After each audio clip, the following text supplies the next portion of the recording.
vous demande de réaccueillir Olivier Jamet qui va répondre à cette question. Est-ce que la Terre est ronde? Moi, j'ai un peu l'impression que c'est une question piège. Jingle.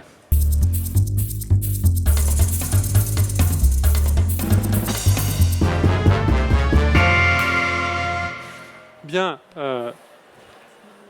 excusez-moi. Ronde, plate, vous avez tout entendu, hein, ou aplatie même. En fait, je vais vous inviter à la regarder. On va au bord de la mer. Ah là, quand même, c'est vachement plat. Hein. Bon, on va prendre un peu de recul. Ah, c'est mieux. Mais alors là, c'est super loin. Tellement loin qu'il y a des gens qui disent non, mais non, c'est du fake, ça. Donc, le problème, c'est que vous et moi, le plus loin qu'on peut aller, c'est en avion. Bon, en avion, bon, admettons 2 secondes que la Terre, ça soit un ballon de basket. En avion, je suis à 0,2 de millimètre de la surface. Je vois rien, mais rien de rien. Même Thomas Pesquet, il est monté à un peu moins d'1 centimètre. Là, on voit que c'est courbe, mais enfin, on ne voit pas grand-chose quand même. Bon, quand on ne peut pas regarder de loin, eh ben, il faut regarder loin. Par exemple, le Soleil, il y a Eratosthène qui a fait ça, ou les étoiles. Et aujourd'hui, moi, je vous propose qu'on regarde encore plus loin. Ça s'appelle un radiotélescope. Celui-là, il est en Afrique du Sud. C'est une grosse antenne radio. Celle-ci, elle est grande à peu près comme la géode, si vous voulez. Hein. Il fait 26 mètres de diamètre. Et qu'est-ce qu'on fait avec ça? Eh ben, on écoute le ciel, pardi. Hein. Il n'y a pas que la radio qu'on écoute. On cherche des extraterrestres, on en parlait. Il y a tout un programme qui a circulé pendant longtemps sur les réseaux pour chercher des extraterrestres. Mais on ne fait pas que ça. On étudie des objets de l'univers lointain qu'on appelle des quasars, qui sont à plusieurs milliards d'années-lumière. Il y en a même jusqu'aux confins de l'univers visible, dont on parlait tout à l'heure. Mais pourquoi je vous parle de ça? Eh bien, je vous parle de ça parce que quand on regarde aussi loin, on peut avoir une mesure extrêmement précise de la taille de la Terre. Il y a une trentaine d'antennes de ce type-là qui participent à un programme scientifique de mesure de la Terre et de sa rotation. Par une technique qu'on appelle l'interférométrie, on peut mesurer de manière très très précise la différence du temps d'arrivée de l'onde d'un quasar entre 2 antennes, aussi distantes soient-elles. Ça veut dire que, en plus, quand on regarde comment ça évolue dans le temps, on peut avoir la rotation de la Terre, etc. Et on sait mesurer cette distance au centimètre près. On sait faire 1 centimètre à 10 000 kilomètres. On peut voir l'Amérique s'éloigner de l'Europe à presque 2 centimètres par an. À l'échelle du ballon, hein, c'est un atome. Hein. On sait vraiment faire des belles choses. Du coup, tout ça, on a 30 antennes, ça nous donne déjà un modèle polyédrique de la Terre. On a des points positionnés au centimètre, on connaît leur vitesse. En géodésie, c'est mon métier, on appelle ça un repère. Le repère le plus précis aujourd'hui, c'est le repère international, il s'appelle ITRF, c'est de l'anglais, je ne vous passe pas le détail. Il utilise cette technique, et d'autres, du GPS, etc. Et on a plusieurs centaines de points au centimètre près. Et avec ça, on le disait tout à l'heure, on positionne des satellites. Et du coup, on peut tout observer. Là, vous avez un Pléiade qui fait des images extrêmement précises, mais on peut mesurer des distances avec du radar, on peut mesurer tous les paramètres physiques. Et depuis les années 2000, du coup, on a une couverture radar exhaustive de la Terre et on a la hauteur du sol à quelques 10 mètres près sur l'ensemble de la planète. C'est la forme de la Terre, ça? Ben non, c'est pas la forme de la Terre, c'est la forme des continents, c'est la forme des terres émergées. On n'a qu'un tiers. Hein. Les 2 autres tiers, eh ben, c'est la mer. Et qu'est-ce qu'on sait sur la mer? On a la forme de la mer aussi. L'océan, on le surveille depuis très très longtemps, des décennies, mais depuis les années 90, on sait le mesurer au centimètre près. C'est une surface ondulée, les ondulations elles sont dues à plein de phénomènes physiques. Si on enlève tous les phénomènes qu'on appelle dynamiques, c'est ce qui vient du mouvement de l'eau, il reste ça. Les couleurs, c'est des hauteurs. Donc c'est pas plat, c'est pas rond, en fait c'est tout bosselé. Bon, je vais être obligé de faire un petit aparté technique. Vous avez déjà fait tourner un seau d'eau, si on fait tourner un seau d'eau, la surface de l'eau grimpe le long des bords. Et si vous êtes assez adroit, vous pouvez prendre un verre d'eau, et vous pouvez le faire tourner par-dessus votre tête. Ah, je ne vais pas le faire parce que je ne suis pas assez droit. Et sans renverser une goutte. Parce que la surface de l'eau est toujours orthogonale, perpendiculaire à la somme des forces. Et bien dans l'océan, c'est pareil. Si l'océan est gondolé, c'est parce que la somme des forces a une direction qui varie sur la planète. Et la somme des forces, dans le cas présent, c'est ce qu'on appelle la pesanteur. La pesanteur, c'est la force qui nous donne notre poids, qui nous tient au sol. On va zoomer un peu pour mieux comprendre. En bleu, j'ai la surface de l'océan. En jaune, j'ai la pesanteur. La pesanteur, c'est la direction de la pesanteur, c'est la verticale, c'est le fil à plomb. L'océan, il est perpendiculaire, c'est l'horizontale. Donc là, vous comprenez déjà que l'horizontale, c'est un truc comme ça à l'échelle de la Terre. Mais la pesanteur, c'est une force et on peut la mesurer partout. Du coup, dans notre tête, et avec beaucoup de calculs, je ne vous cache pas, la surface de l'océan, on peut la prolonger partout, y compris sous les continents. Et ça, c'est ce qu'on appelle le géoïde. Et ça aussi, c'est la forme de la Terre. Donc on va arrêter de mesurer la Terre et on va la peser. On va la peser très vite, je vois. Mais on ne va pas la peser avec une balance, on va la peser avec des tas d'instruments, des instruments au sol, en mer, dans l'espace. Et quand on a accumulé des millions de mesures pendant des décennies, la moyenne, c'est effectivement une sphère aplatie. Ça, on le savait déjà depuis longtemps, je ne vous le cache pas. Et la différence à cette moyenne, c'est ce qu'on appelle le géoïde. C'est une forme assez rugueuse, pleine de bosses et de creux, très rugueuse en montagne. Vous avez une autre illustration ici où on voit la France au milieu. La France est dans le rouge, ça veut dire, pas de connotation, ça veut juste dire 50 mètres au-dessus de la forme moyenne. Et l'Inde est dans le bleu, 50 mètres en dessous. On a des ondulations de ce type. Bon, je vais finir très vite sur quelques idées reçues.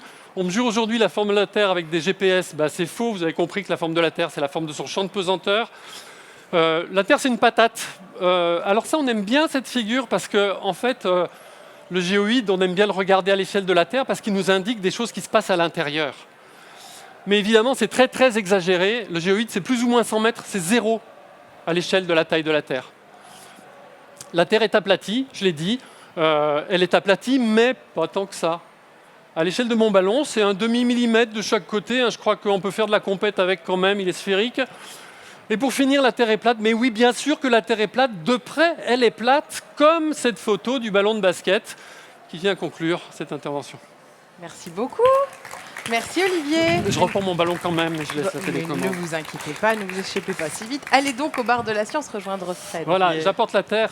Ce qui est intéressant avec la Terre, c'est que quand on prend un ballon de basket, on a la Lune avec, sauf qu'il faudrait la mettre à 7 mètres. Mais bon. Ah ouais, bien sûr. Venez avec la Terre. Ça donne une échelle. Hein. Très bien, merci. Et ça fait du bien de se remettre un petit peu les idées en place. Donc je disais tout à l'heure, vous faites de la géodésie. En quoi c'est vraiment important de connaître la forme exacte? Parce que maintenant, avec les instruments que vous avez, on arrive à connaître la forme exacte. Il y a probablement encore des progrès à faire, mais vous avez la forme exacte de la Terre. On a la forme. Alors, qu'est-ce que ça veut dire exact en science exact. Vous avez une grande précision sur les dimensions. Sur le géoïde, dans les pays qui ont beaucoup de mesures, on arrive à faire quelques centimètres, on va dire. Dans les pays qui ont peu de mesures, on est plutôt à 10 cm. Mais ça, grâce aux missions spatiales, entre 10 et 50 cm. Pourquoi? Il y a des pays où il y a moins de mesures? Il y a moins de mesures, soit parce que les pays sont pauvres. En Afrique, il y a très peu de mesures gravimétriques. Il y a en gros que les campagnes minières qui ont fait des mesures gravimétriques, donc des mesures de pesanteur. Et parfois, ces campagnes étaient privées et n'ont pas dévoilé leurs données. Et il y a d'autres pays où simplement les données sont protégées. Parce que mesurer la pesanteur, ça donne une information sur le sous-sol. C'est une mesure qui est utilisée en prospection minière parce que quand ce qu'il y a à l'intérieur du sol change de densité, la pesanteur, elle change aussi. Mais enfin, il y a toutes sortes de matériaux qui peuvent changer la gravité. C'est pas forcément des matériaux poches de précieux. gaz, on peut chercher du pétrole, on peut chercher des mines, des métaux.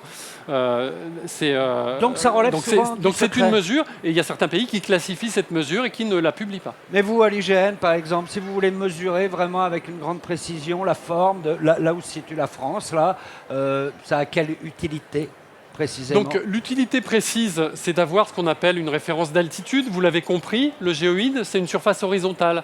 En fait, quand on dit que le Mont Blanc est à 4807 mètres ou à 12, ça dépend un petit peu des époques, c'est au-dessus du niveau de la mer. Donc c'est au-dessus du géoïde. C'est pas au niveau de sa position GPS, quoi. Et donc on a besoin de connaître le géoïde pour connaître les altitudes. Et dès qu'on veut faire des travaux sur l'écoulement de l'eau, par exemple, de l'irrigation, des canaux, etc., on a besoin d'avoir une mesure d'altitude très précise. D'accord, c'est intéressant votre sujet parce que ça permet de revenir à une idée reçue qui circule sur les réseaux sociaux un peu. Vous vous êtes amusé avec, si, la Terre elle est plate finalement, mais quand on est au sol, et voilà, quand on regarde la plage. Ce serait pas mal de faire peut-être un petit peu d'histoire parce qu'on dit aussi souvent, pendant longtemps, l'homme a cru que la Terre était plate. Parfois, on dit même, à tort d'ailleurs, que c'est Galilée qui a ramené ça. C'est pas du tout vrai, tout ça. Est-ce qu'on peut se refaire un petit point d'histoire? Vous êtes prêts? J'ai parlé d'Ératosthène, donc... Alors, dites-nous qui il est, parce que déjà, à l'époque antique, on savait que la Terre était ronde. Oui, à l'époque antique, dans les civilisations, on va dire évoluées, Égypte, Grèce, etc., oui, on savait que la Terre était ronde. Et les mesures étaient faites justement en observant le Soleil.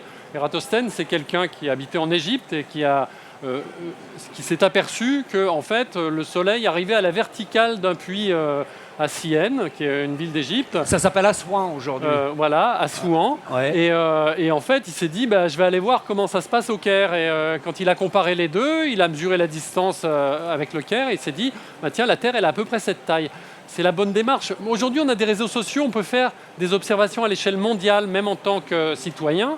Moi, j'invite tous les gens du platisme, par exemple, à se regrouper et à se regrouper pour avoir une démarche scientifique et faire de l'observation ensemble, surtout aux quatre coins de la planète, puisqu'elle est ronde. Voilà. Bien sûr, aux quatre coins de la planète, puisqu'elle est ronde. On va compliquer le débat un peu avec les platistes, mais si vous voulez venir participer à cette expérience, c'est quand même une belle invitation. Alors, voilà, mais après, quand même, nos civilisations avancé entre guillemets, ou en Europe occidentale, etc. Ça s'est arrêté. On s'est mis à croire après que la Terre était plate un peu. Là, moi, je ne suis pas historien. Donc, il y avait au début de mon exposé cette carte du XIIIe siècle. Les platistes disent effectivement que c'est une preuve que les gens croyaient que la Terre était plate. On parle d'une période d'obscurantisme au Moyen-Âge. Et plus les gens étudient le Moyen-Âge, plus ils s'aperçoivent que les gens étaient en fait très éclairés, mais uniquement dans le fin fond des monastères. C'est pas du tout évident que la croyance scientifique d'une Terre plate ait vraiment été effective. Moi, je ne serais pas très positif là-dessus. Non, qu'est-ce que vous en pensez? Vous avez un point de vue là-dessus? Le micro de Roland Lehoucq, s'il vous plaît. Il y a aussi un argument qui est très malin, mais qui est dû, je crois, à Aristote, qui constatant la forme de l'ombre de la Terre sur la Lune, quand la Lune est éclipsée, c'est-à-dire quand elle rentre dans l'ombre de la Terre, on voit, avant qu'elle soit complètement dans l'ombre, on voit la trace de l'ombre de la Terre sur la Lune. Cette trace de l'ombre, c'est toujours un arc de cercle, toujours. Quelle est la forme dont l'ombre est toujours un cercle? Oui, il y a des dessins du Moyen-Âge très éclairants. Si la Terre était triangulaire, elle aurait une ombre triangulaire, comme ci, mais pas comme ça. Si elle était hexagonale, enfin, ils mettent des formes un peu fantaisistes. Ils disent, si elle est circulaire, si elle est sphérique, elle aura toujours une ombre sphérique, une ombre circulaire. Et donc, du coup, dont la trace sur la Lune sera un arc de cercle. Et donc, ça, c'est un argument très fort pour justifier la forme de la Terre. Alors après, par la forme, il y a globalement sphérique. Et après, il y a eu se rendre compte, quand on a cherché à définir le mètre, il a bien fallu dire le mètre, c'est quoi? C'est le millionième partie d'un quart de méridien. Définition universelle. C'est pas le truc qui va de là à là, parce que le truc qui va de là à là, c'est ici et c'est pas universel. La Révolution française voulait des définitions d'unité qui soient universelles. Oui. Donc la millionième partie d'un quart de méridien, tout le monde a son méridien. Il n'y a qu'à mesurer la millionième partie d'un quart de méridien et roule 1000. Bon, c'est pas facile à faire, mais hop, on sait ce que c'est un mètre. Mais alors le problème, c'est ce méridien, comment il est foutu? Est-ce que la Terre, elle est aplatie au pôle, c'est-à-dire elle a une forme de pamplemousse, ou est-ce qu'elle est étirée au pôle, elle a une forme d'ananas? Bon, il y a des gens qui se sont rendus. Donc là, on a commencé à rentrer dans des détails, dans des subtilités. C'était pas. Elle est sphérique. Elle est sphérique, mais la conclusion aplatit légèrement au pôle. Et puis après, il y a les subtilités dans les subtilités. Et là, on rentre dans des choses qui nécessitent des mesures de plus en plus précises et qui font comprendre la façon dont est structuré l'intérieur de la Terre. Et on parle de satellites qui utilisent ça pour la Terre. Mais par exemple, la sonde qui tourne en ce moment autour de Jupiter, dont le nom m'échappe. Michel, Viso. Non, pas Galiléo. Elle va me revenir. Juno, merci Michel. Juno. La sonde Juno, elle a une orbite très elliptique autour de Jupiter. Elle passe très près, elle passe très loin. On regarde les variations de son orbite, ses caractéristiques orbitales d'une orbite à une autre. Et ces variations-là nous renseignent sur l'intérieur de Jupiter, la façon dont la structure de Jupiter est faite. Juno observe aussi d'autres choses, mais elle observe aussi ça. Et donc, connaître la forme des objets, c'est aussi, quand ils sont dominés par leur propre gravité, c'est connaître comment ils sont fichus à l'intérieur, ou du moins avoir des idées sur la façon dont c'est organisé à l'intérieur. C'est juste super important. Enfin, quand on s'intéresse à ces objets, sinon, évidemment... D'accord. Élodie, je pense que c'est lié... Enfin, je ne sais pas si c'est directement lié à ce sujet-là, mais à nos invités en tout cas, il y a un jeune garçon qui a envie exactement, de il y a poser Aaron une qui était avec question. moi. C'est pas exactement lié à ce que vous dites maintenant, mais c'est lié à ce que Monsieur Viso racontait tout à l'heure. Et Aaron a une question à lui poser. Est-ce qu'on a une idée d'où est apparue de la vie? Alors, la première fois, c'était où? Ah, on y a déjà répondu un petit peu. Ben, on y a Ah, répondu. Voilà. 1, 2, 3, ouais. Ouais, ça marche. Alors on y a répondu en partie. Ce qu'on pourrait ajouter, c'est que on pense que la vie n'a pu émerger sur Terre, en fait, que quand il y a eu des continents. Or, les continents sont apparus un peu avant 4 milliards d'années, je dirais, 4 milliards 2, quelque chose comme ça. Il fallait que la Terre soit suffisamment froide pour que les réactions chimiques ne soient pas immédiatement détruites par la chaleur. Donc,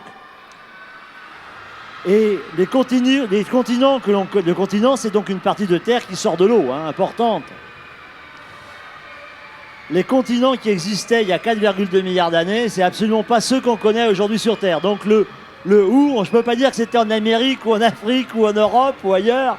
C'était forcément sur un continent qui existait à cette époque-là. Donc elle n'a pas pu, d'après ce que l'on conçoit actuellement, ce n'est pas une certitude, hein, mais d'après ce que l'on conçoit actuellement, la Terre n'a pas pu apparaître au fond de la mer et pas dans les airs non plus. Il fallait que ça soit dans de l'eau liquide, dans des milieux relativement stables, donc à bord d'un continent. Sur Terre, c'est l'idée la plus prégnante. Mais où? Je ne peux pas te dire le nom du village, le nom de la ville, l'adresse dans la rue, parce que ça n'existait pas à cette époque-là. Ça a beaucoup changé. Oui, voilà, Est-ce que j'ai répondu à ta question? Ouais, vous avez, je crois, ouais. Merci beaucoup pour cette question.